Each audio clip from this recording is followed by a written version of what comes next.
Salvete homines amici, juris consulti, consultaeque, Brasilienses lusitanique. Vamos lá. Como se vê no título, o artigo que eu vou abordar hoje é sobre o ônus da prova no processo civil clássico. Essa é a distinção primeira, no processo civil clássico, ou seja, o processo formulário. O que vem antes e o que vem depois não é o foco exatamente dessa apresentação. Tanto que não vai ser controverso, né? Principalmente no processo pós-clássico, a questão do ônus da prova ela já está mais solidificada. No processo formulário, como a própria intenção desse artigo né, é muito mais controversa, e esse artigo tenta dirimir isso. Ele foi escrito pelo Andreas Wack, ele foi orientador do Christian Baltz, e está na revista da Fundação do Zaven, né? Mais especificamente, como se vê aqui na referência, Giovanni Pugliese contra Ernst Levy, dependendo de qual entonação a gente usa. O artigo em si, ele é todo voltado contra o Levy, assim, dá até dó dele, assim, em alguns momentos, porque o Wack pegou bem pesado com ele. E reforçando a tese do Pugliese. Mas, em vez de ficar focando totalmente contra o Levy, eu peguei mais as partes em que dizem si sobre a questão do ônus da prova. Uma questão histórica, né? Isso está na conclusão do artigo, mas fala logo no início. O Levy ele foi expulso da cadeira dele de Heidelberg por conta do nazismo e foi para os Estados Unidos. Ficou muito tempo lá em Seattle e durante esse tempo ele escreveu, né, esse livro, essa monografia que depois ele apresentou num congresso de historiadores do direito na Alemanha sobre a questão da prova no direito clássico. O principal ponto do Levy aqui, porque embora ele não seja um autor tão conhecido fora da Alemanha, até mesmo na Alemanha ele não é tão citado quanto outros, né, é que o Max Kaiser adotou a tese do Levy no livro dele. Então, dependente de quem seja o Levy, está no livro do Max Kaiser. Ele adotou totalmente a teoria da prova do Levy. Pode falar, Pedro. Pedro Pizzotti. Desculpa, Bruno. Esse Levi é o mesmo autor do West-Roman Vulgar Law? Não sei te dizer, sinceramente. Não sei te dizer. É a primeira vez que parece ser a primeira vez que eu estou vendo ele, né? Assim, ouvindo falar dele. Tem outros autores que são mais recorrentes, né, na literatura alemã, o Levy. Até acho que por ele ser mais velho também, né? Da década de 50 para cá, ele é menos citado do que talvez antes disso. Eu não sei, eu posso pesquisar depois, então tu mesmo pesquisa e ver como é. Eu já vou ver aqui, é um livro bem famoso. Como? É um livro bem famoso esse, e se for o mesmo, realmente... Talvez seja, né? Já que ele passou um tempo nos Estados Unidos e o livro está em inglês. É em inglês, por isso que eu perguntei. Assim, juntando os pontos, aparentemente é o mesmo Levi. Mas ele é alemão, né? Talvez seja esse tempo que ele passou nos Estados Unidos. O Wack, ele até critica um pouco, né, essa questão do isolamento acadêmico. Ele fala que o Levi ficou muito isolado academicamente nos Estados Unidos, obviamente em comparação com a academia alemã, né, com a literatura alemã, e por isso ele divergiu tanto na teoria dele. Foi na... Desculpa te interromper. Pode falar. É só para perguntar se é o Ernest Levy. Ernst Levy. É o mesmo. É o mesmo. Para quem tem interesse em estudar direito romano vulgar, é a obra mais citada que eu encontro sobre o tema. Sério, que legal. Não sabia disso. Como falei, ele é um autor novo para mim, né? Agora que depois que eu vi o nome dele, que eu percebo mais quando eu leio em algum lugar, né? Mas antes disso não era algo que saltava aos meus olhos, como Kaiser, o Médicos, né? Tantos outros que são muito citados na Alemanha. Ele durante esse tempo ele escreve essa monografia e depois apresenta na Alemanha quando ele volta para lá, depois da guerra, é claro. O ponto central aqui desse trabalho vai ser a questão das interpolações. Vai ter um peso muito importante para a gente julgar o que cada coisa é, né? Se a gente deve considerar isso como clássico ou como justiniano, até que ponto isso foi alterado. E o outro é até que ponto devemos traçar paralelos do direito moderno para a compreensão do direito romano. Principalmente depois do pandectismo, né, na Alemanha, a estruturação que a gente tem do direito romano é muito voltada para a prática moderna, por conta dos autores, o Pufta, o Windscheid, mas ele pergunta até que ponto esses conceitos que foram desenvolvidos na modernidade, aqui no caso da teoria do processo civil, ainda devem ser voltados para direito romano, digamos, da época em si. A tese do Levi, em resumo, que não existia nenhuma regra, nenhum conjunto de regras específico que determinasse o ônus da prova no direito romano clássico, no processo formulário. Tanto que o começo do livro dele, ele já vai logo direto, né? Não se deve duvidar que o iudex, o processo formulário, possuía mão livre, não apenas na apreciação das provas, mas também na distribuição do seu ônus. Toda a prova é relativa, para o Levi, é claro. A Sceptio não é capaz de determinar o ônus processual. Ele considera boa parte das fontes que dizem o contrário disso como interpoladas, já na época, ou seja, já existia NEA.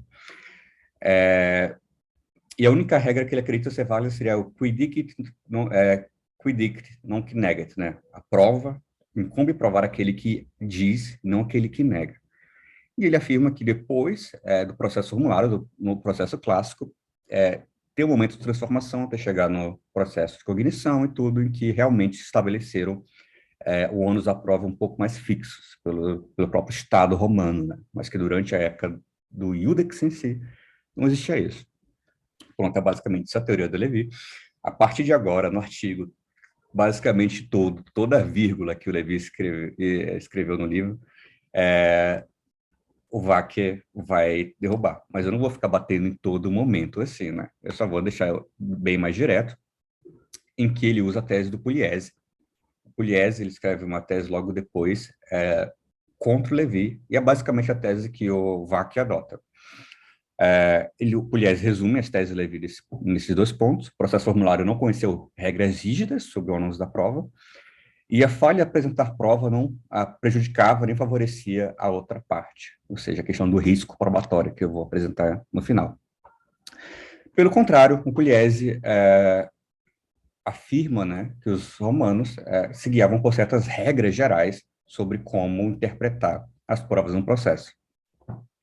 A partir de agora, basicamente, vou apresentar só a tese do Pugliese e do Wack, que um artigo é difícil distinguir um do outro, né? Porque o Wack está o tempo todo concordando com o Pugliese, não dá para saber quem é quem, mas digamos assim, a junção, Pugliese e Wack, nos trechos. A partir de agora também a gente vai, para quem gosta muito, ler muitas teses, muitas excertos do Digesto.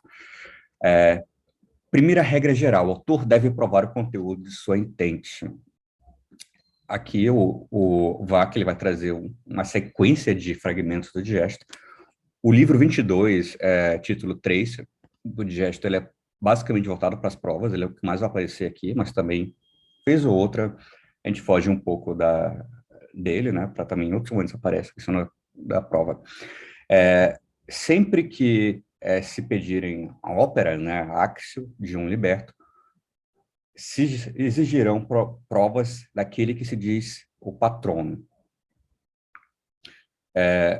Pois Juliano escreveu que o patrono deve ser visto como no prejuízo da posse, né? Aqui o favor possessóris, que a gente teria no direito da coisa, ele não vai estar com o patrono aqui.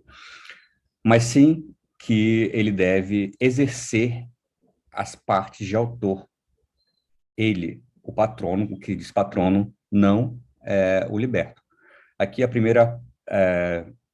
primeiro ponto, digamos assim, a primeira expressão para dizer a prova, que é partibus actores fungi. Vão aparecer outros, mas essa é a principal, que se diz a questão do autor.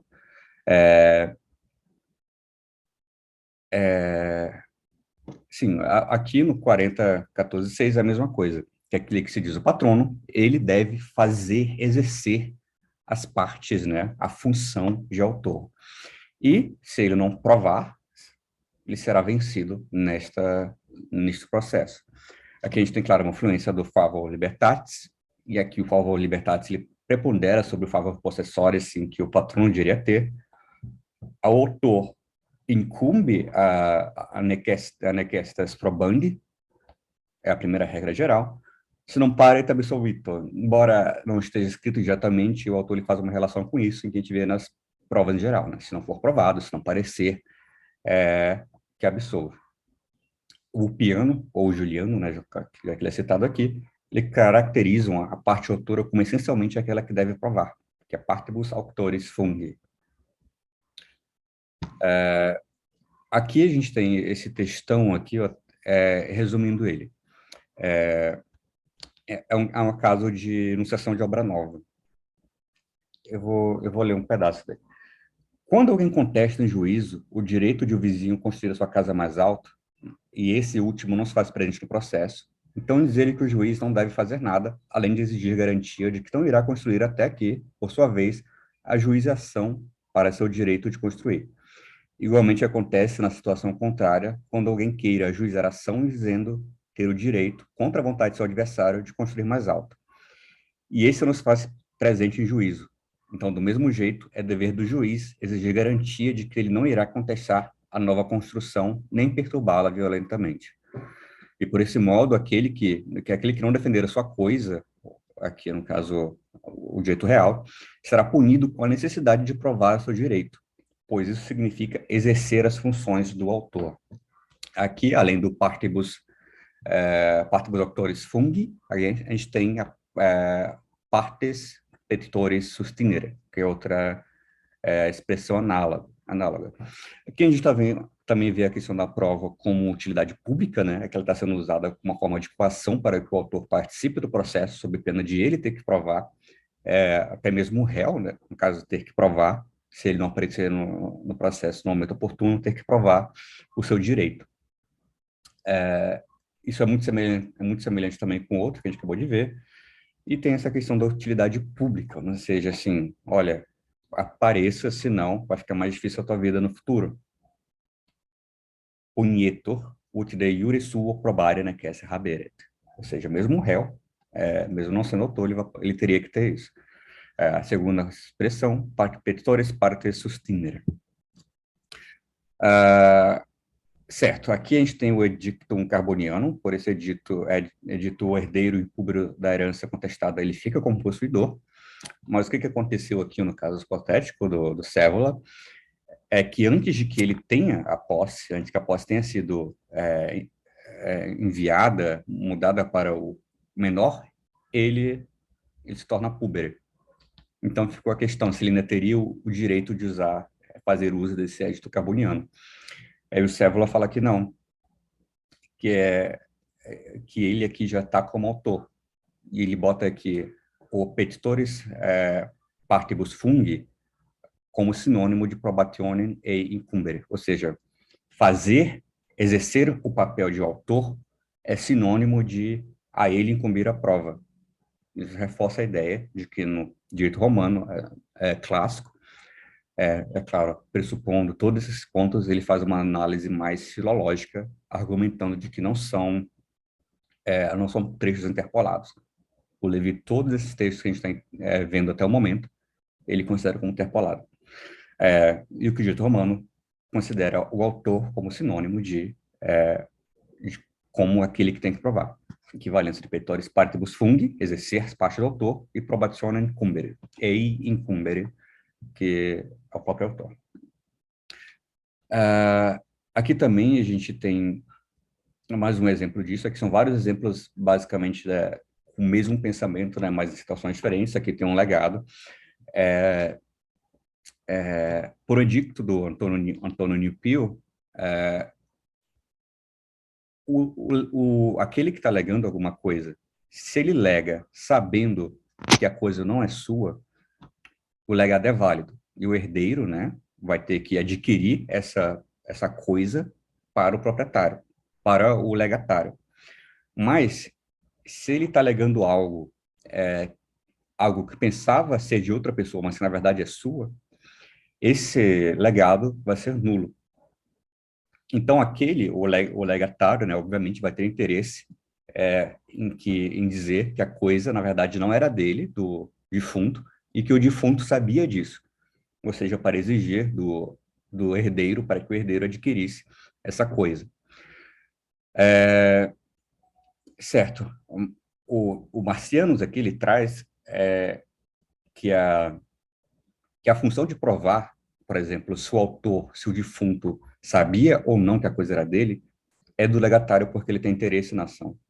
Aqui mesmo a gente tem a entrada do princípio do favor heredis, ou seja, que a coisa está com o herdeiro e que não precisaria comprá-la, né, gastar, e que aqui é muito mais simples para o legatário, o autor, no caso, provar que o defunto sabia que a coisa não era dele, que ela deveria ser adquirida pelo herdeiro, do que o contrário, do que o herdeiro provar que que o defunto não sabia que não sabia que a coisa era dele e que por isso seria inválido o legado. Aqui a gente tem novamente uma questão de utilidade pública, né? Até a questão social, como Baker diz, de não se legar coisas alheias, né? Mas que pelo legado per Damansonen será bem possível. Aqui também outro caso interessante, né? Digamos que fonte deixaram para mim 500 AS em um testamento. E logo depois, por meio de um codicilo, o mesmo testador, ele coloca mais 500 AS. Então, o que você pensa aqui? Ele se enganou e, na verdade, ele apenas esqueceu que já tinha me dado os 500, ou ele quis dobrar?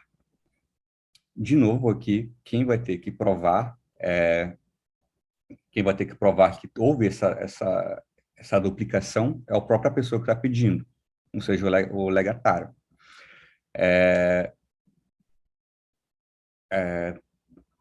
E, novamente, aqui ele bota ainda no final, né, a questão da obrigação, que aqui ele deve ser coagido a provar que, que esse testador, né, quis duplicar a sua quantia legada, e não apenas se enganou. A segunda regra geral, a primeira que a gente aprendeu é que o autor sempre ele tem o ônus da prova está com o autor. A segunda é que o autor toma a posição, o réu toma a posição do autor por meio da skeptio. Opa. Nas exceções, disse que o réu exerce a função de autor. A gente tem também na Idade Média a expressão que réus in exceptionem fict actor. O réu se torna, na exceptio, um autor. Temos dois trechos aqui no 22.3, que é onde a questão das provas em si do gesto, mas também depois no 44, que também é visto como autor, como agere, aquele que usa uma exceção, pois, na exceção, o réu é autor. Novamente, aqui a segunda regra, ele vai confirmando a primeira, né, que o autor é visto como aquele quem tem que provar. Isso também com os pactas, né, já que isso também o pacta gera uma exceptio, também devem ser provados, exceptiones pensatae pecuniae, rei judicata, iuris jurandi e alea geste, tudo compete ao autor provar. Mas existem exceções, né, que é o que se chamam de exceções exceptio afirmativa. Nesse caso específico aqui, não cabe ao autor, ao réu, provar a sua exceção, né, mas sim ao autor derrubá-la. Aqui foi feito um pacto para perdoar o autor, um defunto das dívidas, e no final se questiona, quando tem a herança, né, se o herdeiro dele também estaria acobertado por esse pacto. E aqui o Celso ele fala, mesmo embora seja verdade que aquele que except, aquele que faz uso da exceção, deva provar o que é excetuado, né?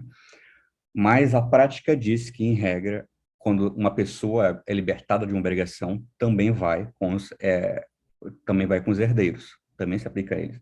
Então, aqui cabe ao credor provar que esse pacto não abrangia o herdeiro da pessoa perdoada.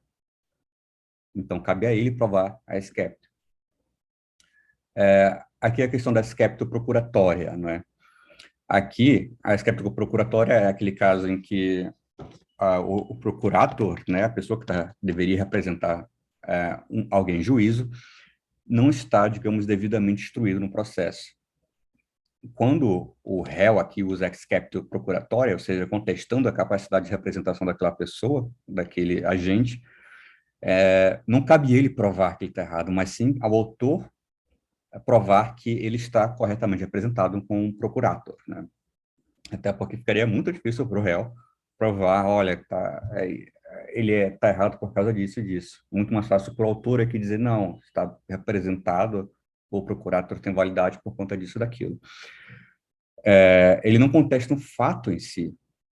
A regularidade da representação em juízo é função do autor. Cada um se faz representar, tem a função de fazer se representar corretamente em juízo.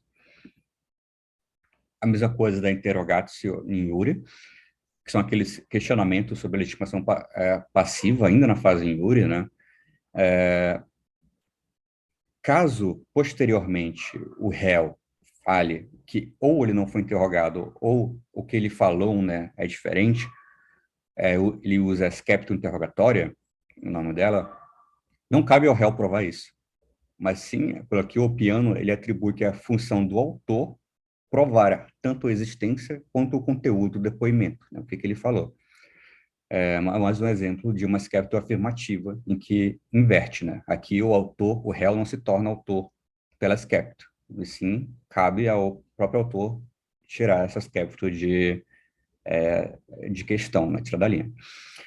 Semelhante a isso, né, também a scepto non numerata pecunia, nos casos de empréstimos, né? Caso o réu fale que aquela quantia não está líquida ainda, não cabia ele provar isso, mas sim ao autor que está exigindo o adimplemento da obrigação, provar que sim, já está ok, pronto para ser executado, né, pronto para ser pago.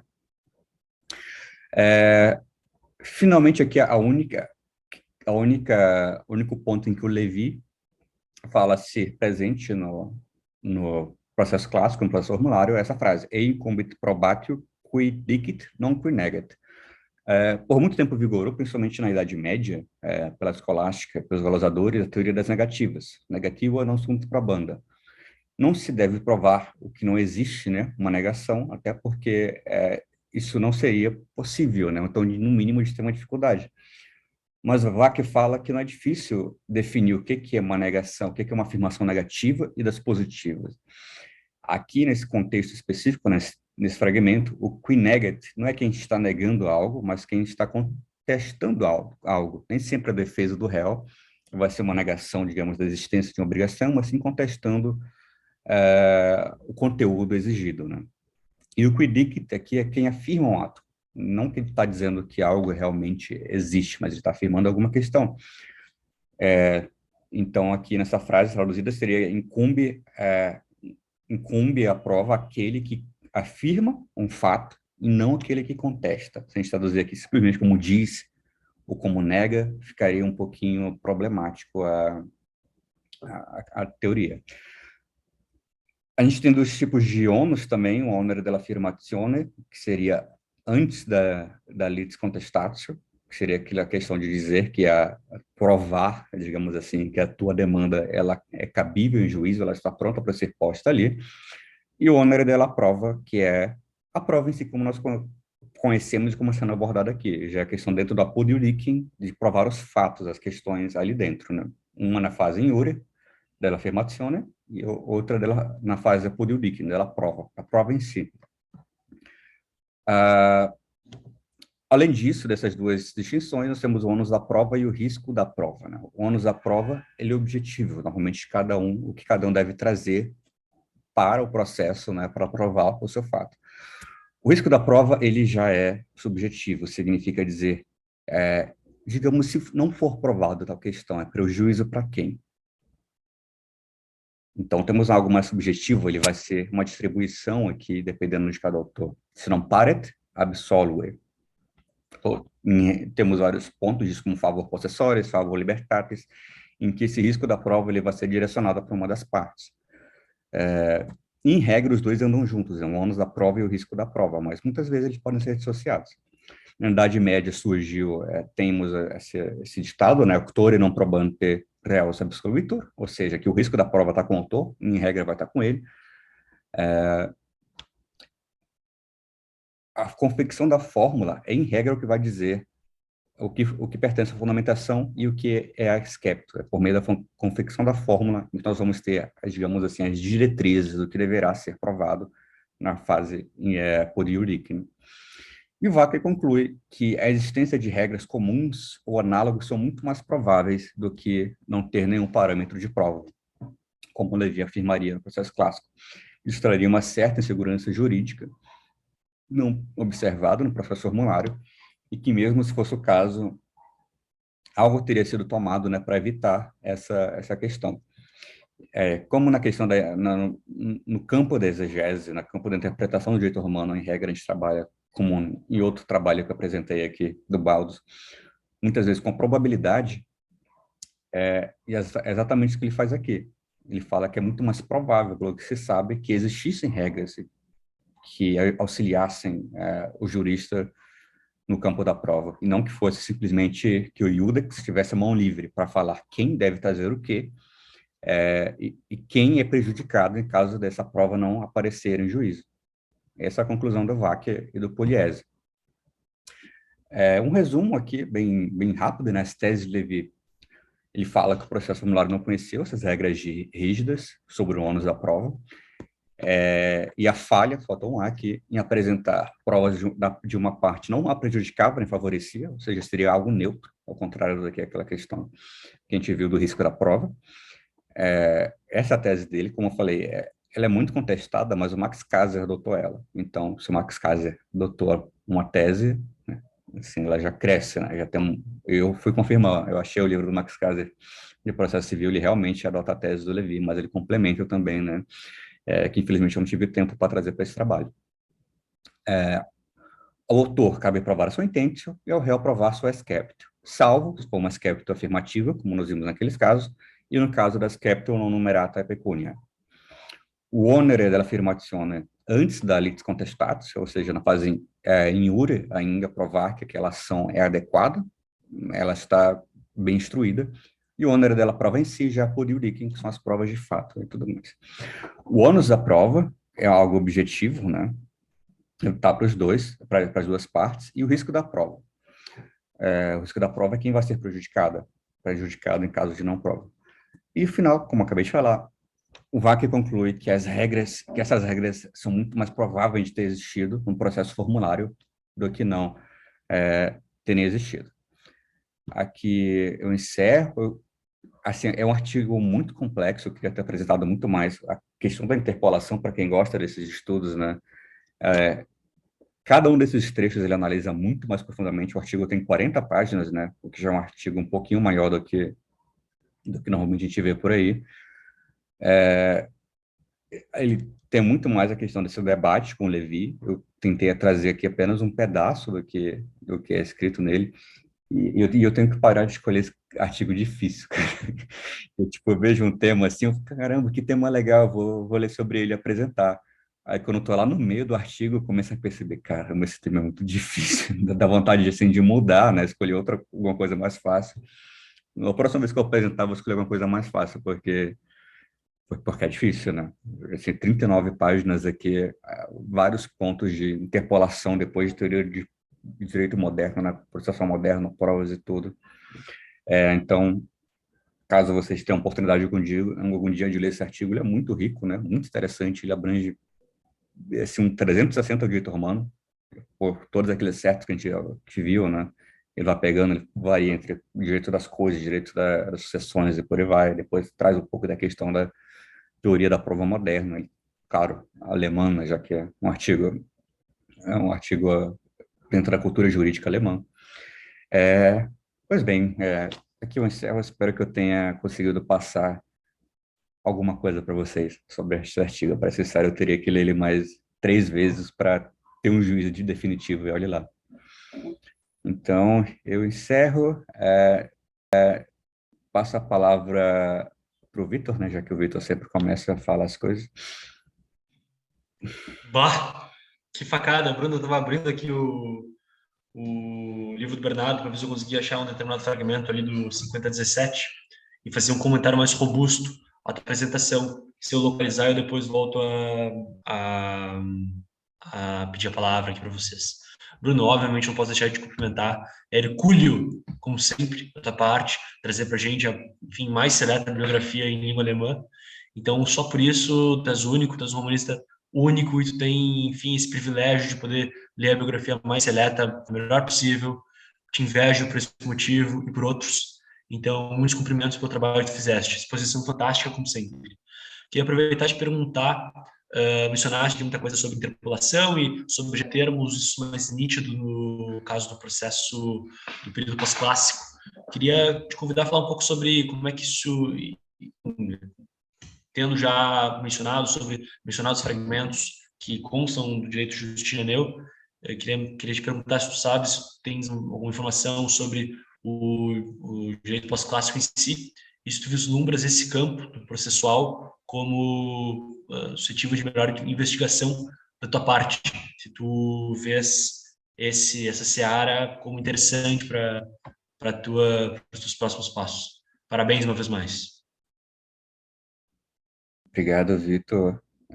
Respondendo a primeira e a segunda pergunta, primeiramente a segunda pergunta, não, eu não tenho um tema específico, porque eu até mandei e-mail para o Baldos, assim, eu tava pensando em tal tema, ele fala, quando chegar aqui a gente vê. Eu pensando em tal tempo, quando chegar aqui tu vê, então eu tenho muito medo de escolher um tema, né, me matar estudando ele, chegando lá e falar, não, vamos ver outra coisa. Então eu tô passeando um pouquinho de tudo e provavelmente eu só vou ter um tema de mestrado mesmo quando eu já estiver na Alemanha, quem sabe, na verdade, quando o Baldos voltar da França, né, ou seja, lá pro início do ano que vem eu já vou ter algo mais concreto. Então até lá eu não quero me comprometer em alguma coisa, algum tema mais fixo. É até bom, né? Porque eu tenho a oportunidade de passear por vários temas com igual interesse. Eu acho que quando a gente escolhe um tema específico, às vezes a gente fica tão vidrado nele, e é importante, né? E no momento que eu tô é mais para aprender mesmo todas as bases do direito romano. Eu tô com o livro do Caser aqui, esse livro é perfeito, cara. Antigamente era o Moreira Alves, era o meu queridinho, agora esse aqui é muito completo, muito completo. Em relação à tua primeira pergunta sobre as interpolações, o Vac, foi muito pesado com o Levi. Ele fala que ele é um pseudo-jurista, fala que as coisas que ele falou só existem na fantasia dele. Assim, assim foi muito pesado. Assim, eu até vou perguntar pro Baldos como é que esse cara é, porque, sei lá, se esse cara me avaliasse algum dia, assim, eu ia chorar na manga. Que ele pegou muito pesado, e uma das partes que ele fala, né, é que o Levi, ele foi infectado pela doença das caças, da caça às interpolações, né? Ele fala que, embora já tivesse saindo desse momento, né, ele fala que ainda assim o Levi estava dentro desse contexto. E ele fala que a caça às interpolações, esse momento histórico, né, ali mais ou menos começa com Lennon, né, ali no final do século XIX até o meio do século passado, ele afirma que foi muito prejudicial à história do direito romano, ao estudo histórico, em que basicamente qualquer coisa que se via, né, isso aqui é um conjuntivo, isso aqui é uma frase adversativa, não sei o que, ele tentava dizer claramente que aquilo era incorreto, né, que aquilo era justinianeu, e com isso se jogou fora todo um milênio de estudo desde os glossadores, né, que trabalhavam essa fonte como, digamos, sendo 100% legítimo. Óbvio que não é, a gente sabe disso hoje, mas ele fala que essa questão das interpolações, muitas vezes, ela prejudica o trabalho do romanista, você não sabe o que se faz, né, como está abordando ela. E ele fala que o Levi foi um pouco nisso, né? Ele falava isso aqui é interpolado e dava uns argumentos muito superficiais. Tipo, seria mais ou menos por aí. Quando a gente tem que saber lidar com as interpolações muito bem. Ele fala que isso foi dentro de um contexto histórico que ele fazia parte, né? E que hoje ele foi superado. É claro que a gente tem que saber, é importante saber, né, se algo foi interpolado ou não. Às vezes pode ser um caso óbvio, tipo assim, o Opiano fala algo totalmente contraditório com o que ele já disse em outro ponto. Tu fala, pô, tem algo errado aqui. Mas simplesmente sair dizendo que tudo é interpolado, isso poderia prejudicar a nossa imersão no direito romano, né? Então, é isso. Ele critica, a frase mais marcante do que ele fala em relação a isso é que o Levi foi infectado pela doença da caça às interpolações. Pode falar, Pedro. Bom, eu posso assumir aqui a palavra por um minuto. Antes de mais, parabenizar o Bruno por trazer um tema tão relevante e que toca tão intimamente nesse tema aqui. É muito sensível para o romanista, que é no avulso da caça às interpolações. E certamente, a partir do momento que vemos interpolações, inclusive já não vemos mais segurança em nada, mas a parte dessa história da sobrevivência do direito romano, um tema muito interessante que até hoje me interpela os pontos mais íntimos do que é o pensamento jurídico filosófico contemporâneo e certamente na altura também interpolava o que é o pensamento jurídico filosófico romano, porque se a justiça é aquela vontade constante de atribuir cada um o que é seu, certamente atribuir o ônus da prova também é uma questão de justiça, e certamente não foi alheia aos jurisconsultos romanos. Aproveita o comentário do Bruno sobre o Aco para saber como ele é como pessoa. Eu lembrei aqui de uns comentários que o mais professor David Magalhães falou sobre um romanista espanhol chamado Coena Boy. Não sei quantos têm familiaridade com o seu trabalho, mas ele é bem conhecido até. Acho que tem uns trabalhos bem desenvolvidos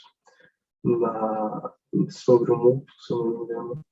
E uma professora muito sincera, e ele diz que certamente é um romanista muito atencioso, que faz um trabalho muito sério, e uma pessoa muito boa. É aquele romanista que é diferente do que é cultivado nesse grupo, e o que eu acho que é a força catalisadora desse grupo, que atrai cada vez mais pessoas para esse objeto de estudo, que é tão peculiar. É a simpatia, a aptidão de escutar todas as opiniões e discutirmos ela de uma forma civilizada. Aparentemente é o que esse romanista em específico não pratica. Aparentemente ele vai nos congressos tentando pontuar o que as pessoas falaram de errado, o que as pessoas não sabem, como são infundamentadas as teses dos outros. Infelizmente, isso no meio acadêmico ainda existe em grande medida. Eu conheço algumas figuras do gênero, não vou acrescentar nomes, mas certamente acho que existem incluso as faculdades, todos reconhecerão. Nem me parece que essa seja a melhor forma de propagarmos o estudo do direito romano, mas bom, esse parênteses da vida acadêmica à parte, as maiores parabenizações pelo trabalho é realmente muito interessante. O ônus da prova realmente é uma questão que interpela toda a realização do direito. É uma questão central no que é a realização do direito e que nos reflexos da justiça no direito. E, sem dúvida, é um tema que eu acho que a romanística lusófona não trata pouco. E não sei se o Valdo vai concordar, mas eu acho que dava um excelente tema de estudo como tese no Estado. Obrigado, Pedro.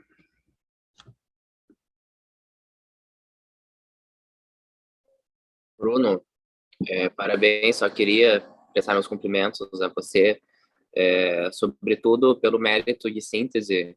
O que a apresentação teve de curta, ela teve de profunda, e considerando a complexidade do tema, realmente é um grande feito essa exposição dessa maneira. Só a título de curiosidade aqui, relacionando já com a destemperança do autor, que falou muito mal do Levi. O Pugliese também tem uma certa destemperança, não sei se você já teve oportunidade de ler o artigo que ele responde ao Villei, quanto à tese do Villei sobre a existência do direito subjetivo. E ele faz, enfim, ele é bem grosso no artigo, e em um momento ele usa uma ofensa que eu sonho um dia usar contra alguém, porque é muito boa. Ele diz que a tese do Villei parece uma pintura do Picasso. Onde se espera ver um olho tem uma boca, onde se espera ver um nariz tem uma orelha. Enfim, é muito boa essa sacada.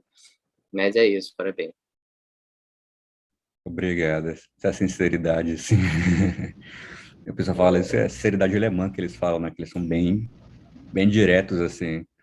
Tipo, eu não sabia, mas quando eu fui na Alemanha, é realmente verdade isso. Tipo assim, no Brasil, se alguém te convida para alguma coisa, tu não quer ir, a gente fala, não, eu tô ocupado, tenho tal coisa. Da Alemanha, não, eles falam assim, não, não quero ir. Tipo assim, não precisa justificar nada mais, é só isso, né? O pessoal fala que o Baldes também, assim, eu falei com o Beneduzzi, que é aquele, que é do Rio, também tá dando aula na PUC, pelo que eu vi. Ele falou que ele é bem direto, assim, tipo, tu chega lá, isso aqui tá errado e pronto, sabe? Tipo, é tão natural quanto falar qualquer outra coisa, assim, parece estar saindo dali. Mas o Vac não, o Vac acho que mesmo pro alemão ele fala, isso só existe na fantasia do Levi, isso é coisa que ele, é da cabeça dele. Pô, não, mas tu pensa, tá, que o cara foi expulso da Alemanha por ser judeu, né? foi para os Estados Unidos fugido, escreveu uma tese lá, podia ter sido um pouquinho mais direto, um pouquinho mais afável. O Pugliese, não, eu não li. Eu não li, eu só li a partir das Olhos do Vac, né? Eu não sei dizer como seria a escrita dele. Não sei se o Vac se influenciou de algum modo pela escrita do Pugliese, né? Não sei. Eu vou até reler, né? Quem sabe ele seja uma citação do Pugliese, mas aparentemente, pelo que eu vi, era do Vac mesmo. Não sei porque eles são o tempo todo, como eu falei, eles se juntam às vezes, que eu não sei quem é quem. Tu mencionaste agora Berduzzi. Quem é? Beneduzzi, Professor da PUC de Direito Romano, de Direito Civil? o Beneduzzi, ele foi orientado pelo Baldus. Direito Romano, portanto? Ele fez o doutorado dele foi sobre a Actio, no direito romano. Olha, então, se tu tem contato com o cara, chama ele. Chama Eu, ele pra fazer convi, uma eu, con- apresentação aí para nós. eu convidei ele na semana retrasada, né? Porque o Baldus falou para eu falar com ele, né? Para me ajudar nas coisas de Heidelberg. E eu não sei o que esse pessoal tem da Alemanha, que eles gostam de ligar. O Luiz Greco também, né? Não sei se vocês conhecem, ele é um de penal que dá aula em Berlim. Ele é do Rio também. É a mesma coisa, tu manda e-mail para ele, posso te ligar daqui a 5 minutos? Aí ele me ligou, né? A gente foi conversando aí eu, assim, ainda bem que nenhum alemão fez isso comigo, né? Porque senão eu ia falar não. Eu sou o cara que quer ligar para mim falando alemão. Eu mandei E ele o. falou o quê? Pois. A gente ficou conversando um monte de coisa sobre burocracia lá de Heidelberg, né? Ele falou que o Baldes Não, pediu tudo para ele. bem, mas o convite. Eu convidei ele, ele falou que ia ver, né? E obviamente não apareceu na semana retrasada. No nosso encontro, eu passei o link e tudo, e depois eu mandei para o Mikael o contato dele para ver se ele fazia alguma coisa no Humanitas mesmo. Sim. Ele é muito inteligente. Provavelmente um cara desses aí que é professor, ele não vai querer ficar vindo aqui toda terça-feira. Mas faz um convite assim, ó. Olha, a gente queria te ouvir esse dia, esse horário, tua apresentação lá sobre o teu acto, não sei qual. Bora ver o que ele responde para o Mikael, né? Porque eu pensei, mandei deixar primeiramente a princípio, né, para o Humanitas, já que tipo, é algo mais institucional e tudo, mas se não der certo por lá, a gente chama por aqui entre a gente mesmo. Ele é muito empolgado, sabe? Tipo, falando com ele ficou assim, tipo, de um jeito, caramba, tu gosta de direito romano? Como assim? Tipo, ele ficou muito chocado, assim, em saber, né, que eu tenho esse interesse. Eu falei, não, mas a gente tem um grupo e tal, várias pessoas de vários lugares do Brasil. Ele, tipo assim, ele falou que a vida dele foi muito solitária, né? O professor Marco e a Dalva também falam a mesma coisa, que ele sempre ficou surpreso quando vê alguém gostando mesmo disso e, sei lá, imagino que dá aula disso lá no Rio e não demonstra tanto interesse sobre esse tema, não. Tirando o Kundera, é claro, né? Na PUC específico, né? Não sei se ele dá aula na UERJ, na FRJ. Mas ele parece ser muito safo, né? A tese dele é muito bacana. É sobre a Actio, né? Em Windscheid e Munter, né? Que são dois alemães. Em Windscheid é uma famosa, né? A questão da Actio. Como esses dois receberam a Actio do direito romano. Quem sabe se falasse disso, ia ser muito interessante. Não está traduzida ainda a tese dele, o Balzinho passou, eu não li ainda. Mas parece muito bacana. E ele também, né? Parece uma pessoa muito interessante. Ele falou comigo assim, super tranquilo. Sotaque carioca, Kundera. Rapaz. Vamos assistir então. Golfete, desculpa te interromper, tá? Tranquilo. Eu vou falar com o Mikael, se o Mikael fala alguma coisa. Pode falar, Golfete, tu já tá um tempão aí. Pode falar. Não estamos te ouvindo. Eu tava passando um avião aqui, eu mutei. Sempre, o avião só passa na hora que eu vou falar. Mas, Bruno, muito boa sua apresentação. Eu acho que foi muito didático também. Talvez para mim tenha sido muito legal, porque eu gosto muito de pegar as fontes diretas e mexer nas fontes diretas. Então, para mim, foi muito interessante. 2 comentários só que eu queria fazer, são bem breves. Primeiro, na questão de você falar em tópicos de pesquisa, que você sempre escolhe os tópicos mais difíceis, mas é assim que tem que ser. Sabe? Se você pega os tópicos mais fáceis, é aí que você não vai ter esse interesse de pesquisa, né? E se você pega esses tópicos mais difíceis, esses textos mais complexos, também já te ajuda nos tópicos mais fáceis. Então, eu acho que não é uma coisa ruim, não. Eu acho que é um desafio bom, principalmente com pesquisadores aqui entre a gente. O segundo comentário, eu acho que é menos jurídico e mais pedagógico, porque na monitoria, eu vi com os meus monitorandos semana passada a parte sobre a questão de ônus probatório, inversão, todas essas coisas, e eu achei interessante o jeito que o manual do Thomas Mark simplifica essa parte, quando vai apresentar para os alunos. Ela só fala a questão de quem alega tem que provar, exceto em alguns casos ele cita a questão da inversão do ônus probatório na presunção, os tipos de presunção, mas ele cita bem por cima, mas eu acho que é o rasinho, e a sua apresentação foi descendo a profundidade, sabe? Isso eu achei muito legal. E a questão de não só incluir